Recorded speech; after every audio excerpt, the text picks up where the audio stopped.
Chapter 3. In the same way, you wives, be subject to your own husbands, so that even if any of them are disobedient to the word, they may be won over without a word by the behavior of their wives, as they observe your pure and respectful behavior. Your adornment must not be merely the external, braiding the hair, wearing gold jewelry, or putting on apparel, but it should be the hidden person of the heart, with the imperishable quality of a gentle and quiet spirit, which is precious in the sight of God. For in this way the holy women of former times, who hoped in God, also used to adorn themselves, being subject to their own husbands, just as Sarah obeyed Abraham, calling him Lord, and you have proved to be your children if you do what is right without being frightened by any fear. You husbands, in the same way, live with your wives in an understanding way, as with someone weaker, since she is a woman, and show her honor as a fellow heir of the grace of life, so that your prayers will not be hindered. To sum up, all of you be harmonious, sympathetic, loving, compassionate, and humble, not returning evil for evil or insult for insult, but giving a blessing instead. For you were called for the very purpose that you would inherit a blessing.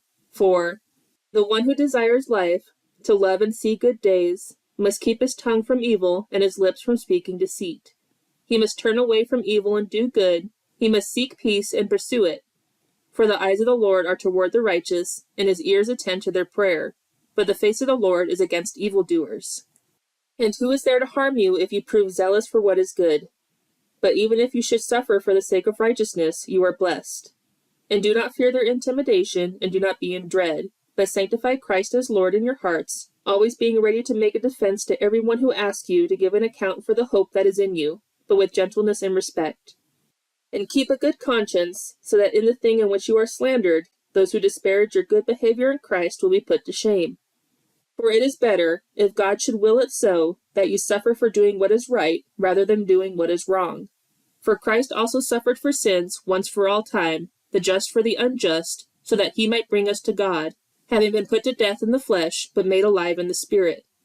In which he also went and made proclamation to the spirits in prison, who once were disobedient when the patience of God kept waiting in the days of Noah, during the construction of the ark, in which a few, that is, 8 persons, were brought safely through the water. Corresponding to that, baptism now saves you, not the removal of dirt from the flesh, but an appeal to God for a good conscience, through the resurrection of Jesus Christ, who is at the right hand of God, having gone into heaven, after angels and authorities and powers had been subjected to him.